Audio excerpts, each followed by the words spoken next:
Nagsimula kay Jeffrey Manchester sa bahay ng kanyang dating asawa upang dumalo sa kaarawan ng kanyang anak na babae.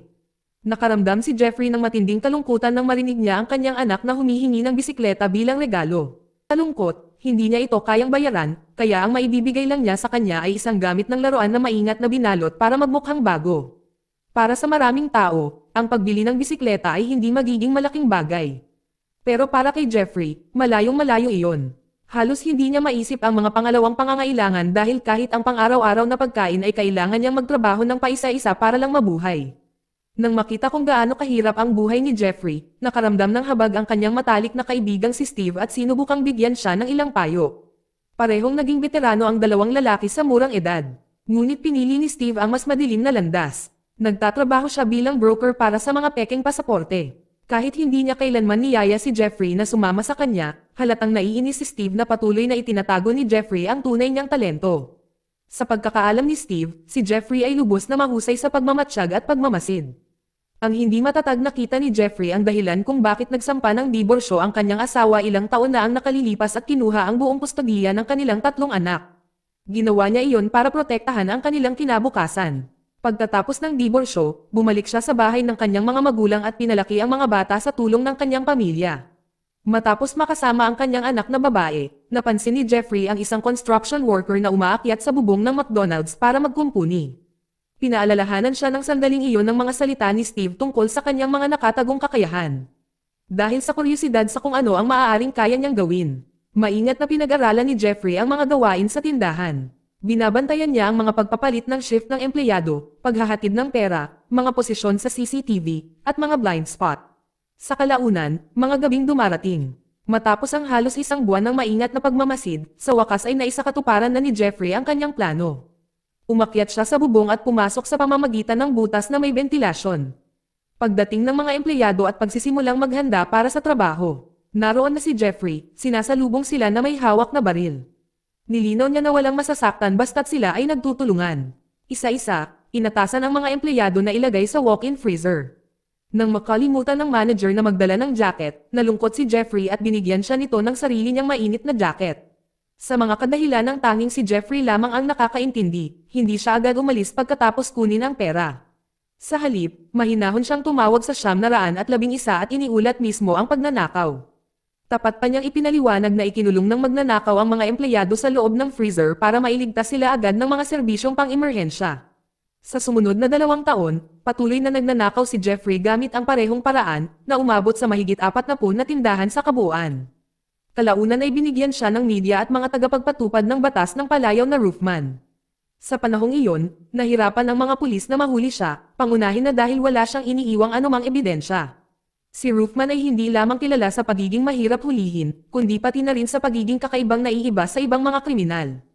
Wala sa mga pagnanakaw niya ang nagresulta sa mga pinsala o pagkawala ng buhay.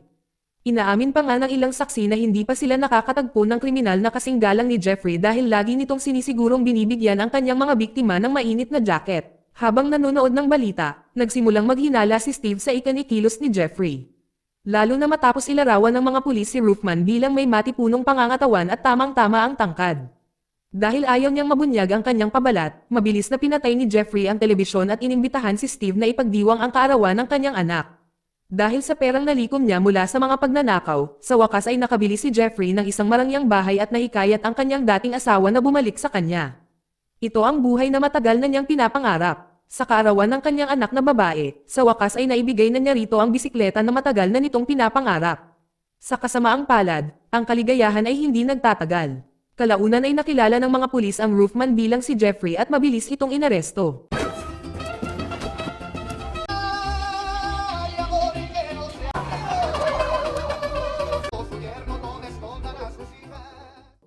Dahil sa kanyang mga krimen, si Jeffrey ay sinentensyahan ng 45 taon sa bilangguan.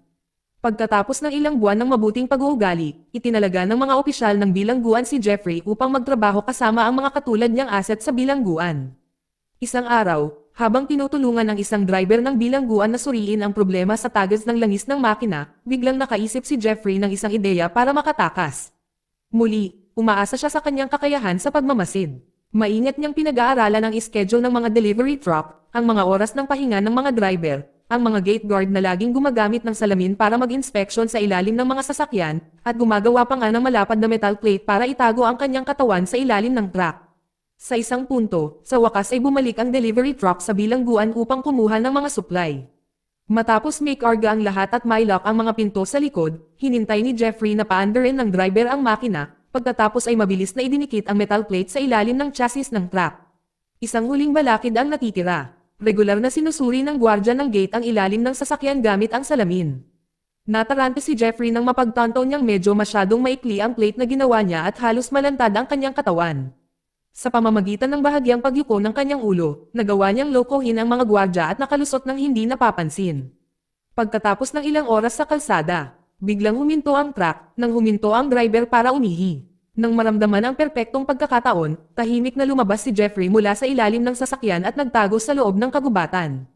Matapos makisakay sa ilang dumadaang sasakyan, sa wakas ay nakarating si Jeffrey malapit sa bahay ng kanyang dating asawa, umaasang makita ang kanyang anak na babae. Gayunpaman, kumalat na ang balita ng kanyang pagtakas at binabantayan na ng mga pulis ang lugar. Dahil walang magawa, si Jeffrey ay tanging nakatanaw lamang mula sa malayo habang ang kanyang anak na babae ay nagbibisikleta. Hindi kalayuan, napansin niya ang isang tindahan ng laruan na bukas pa rin. Naglakas loob na pumasok si Jeffrey sa loob at nagkunwaring regular na customer. Sa puntong ito, siya ay labis na nalilipos ng gutom at uhaw. Nang marinig niya ang sirena ng pulis na patungo sa tindahan, natarante siya at mabilis siyang nagtago sa ibabaw ng kisame ng banyo. Nagkataon lang nakatabi lang ng opisina ng manager ang banyo. Nang gabing iyon, matapos umuwi ang lahat ng empleyado, tahimik na bumaba si Jeffrey at sinimulang pag-aralan ang bawat CCTV camera. Gamit ang isang maliit na kagamitan, nagawa niyang magnakaw ng pagkain, at mahusay na iniwasan ang bawat kamera nang hindi siya napapansin. Habang nagmemeryenda, casual na binuksan ni Jeffrey ang telebisyon at laking gulat niya nang makita ang bawat channel ng balita na nag-uulat tungkol sa kanyang kamakailang pagtakas sa bilangguan. Kinabukasan, bumaba ulit si Jeffrey at nakita ang isang manual ng CCTV. Matapos permanenteng i-disable ang sistema, malaya na siyang makakagalaw sa buong tindahan nang walang takot na mapansin. Nang marating niya ang display ng mountain bike, aksidente niyang nakita ang isang maliit na bakanteng espasyo sa likod nito at napagdesisyonan niyang gawin itong kanyang silungan. Sa unang pagkakataon sa nakalipas na panahon, nagkaroon na si Jeffrey ng komportableng lugar na matutulugan. Sa ikatlong araw na pagpasok nila sa loob ng tindahan ng laruan, nangingibabaw pa rin ang balita tungkol sa pagtakas ni Jeffrey sa mga ulo ng balita sa telebisyon. Para hindi siya mawala sa katinoan, nang alap siya ng iba't ibang laruan tulad ng mga lobo, manika, sombrero, at marami pang iba. Pagkatapos ay gumugugol ng oras sa pagsasayaw sa saliw ng musika at pagsasaya. Pagkatapos ng maikling sandaling iyon ng ginhawa, ninakaw ni Jeffrey ang isang set ng mini CCTV camera kasama ang isang simpleng plug-and-play monitor.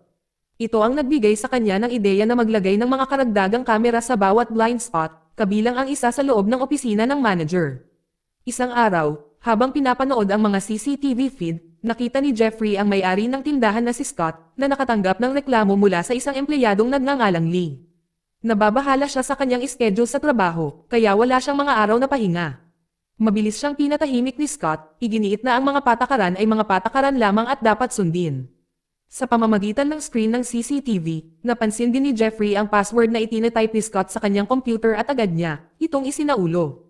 Lumipas ang 2 linggo at nagsimulang mawalan ng interes ang media at pulisya dahil walang lumalabas na mga bagong lead. Dahil dito, pakiramdam ni Jeffrey ay mayroon na siyang puwang para huminga. Binabago niya ang emergency exit para makalabas at makalabas siya kahit kailan niya gusto, pagkatapos ay nagnanakaw ng bisikleta para lang makapagbisikleta.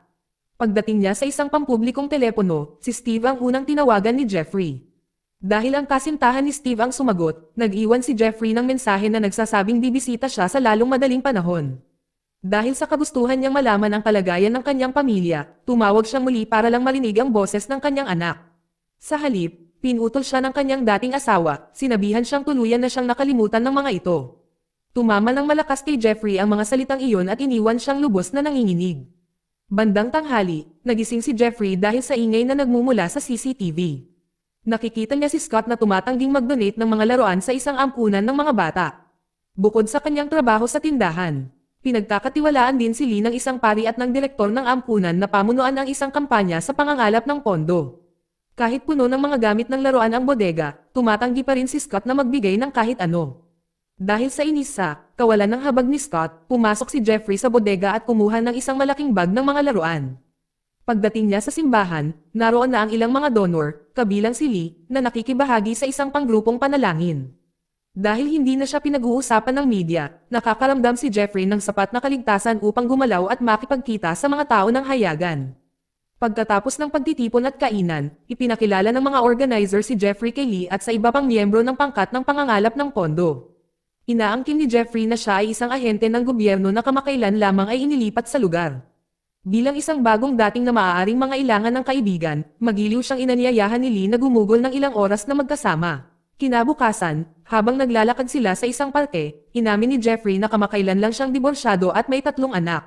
Nagulat siya nang si Lee, na may gusto na sa kanya, ay inimbitahan siya sa bahay nito at ipinakilala sa 2 nitong anak na babae. Isang madaling araw, habang naliligo si Jeffrey at nagsasampay ng kanyang mga damit para matuyo sa loob ng tindahan. Hindi inaasahang dumating si Scott ng mas maaga kaysa dati dahil sa mga hindi natapos na gawain. Isang nakakailang na sandali ang sumunod nang lumabas si Jeffrey ng banyo ng hubot-hubad para kunin ang kanyang mga damit kasabay ng paglabas ni Scott ng kanyang opisina. Mabuti na lang at natakpan ni Jeffrey ang kanyang mukha ng isang pamaypay at nagawang makatakas pabalik sa pagtatago.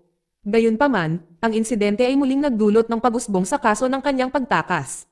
Mabilis na pumasok ang mga pulis at isinara ang tindahan para magsagawa ng masusing paghahalubhog.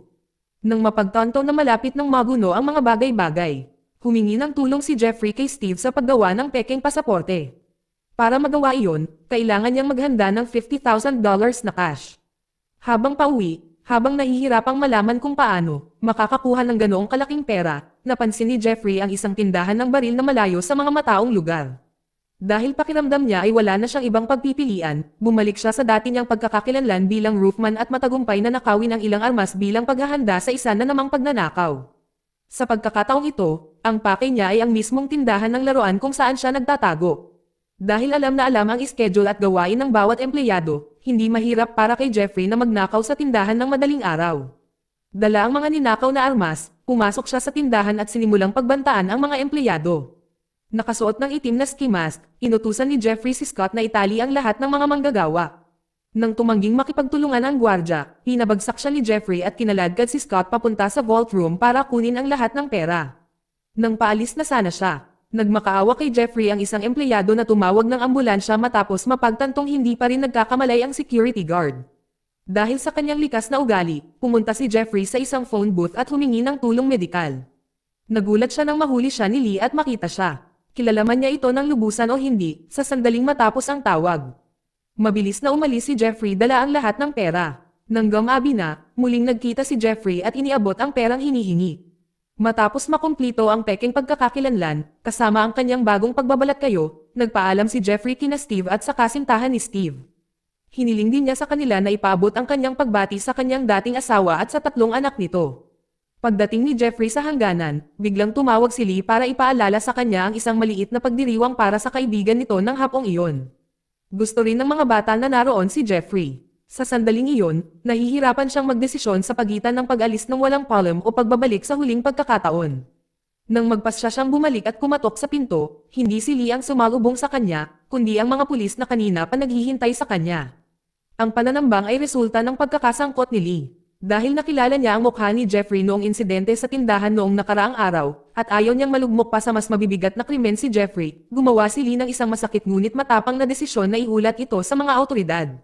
Muling inaresto si Jeffrey at ibinalik sa bilangguan. Ilang buwan matapos ang pagsalakay sa bahay ni Lee, muling nakakulong si Jeffrey, at nahaharap ngayon sa mas mahabang sentensya. Matapos ang lahat ng kanyang nagawa, sa wakas ay napagtanto niya na ang pagtakbo mula sa mga problema ay hindi kailanman ang tamang sagot. Wala sa mga ikinilos niya ang nagdala ng tunay na solusyon, at sa halip ay lalo lamang pinalala ng mga ito ang kanyang sitwasyon. Nang dalawin siya ni Lee sa bilangguan, walang nagawa si Jeffrey kundi yakapin siya at tanggapin ang kanyang kapalaran. Dito nagtatapos ang kwento. Salamat sa panonood kaibigan.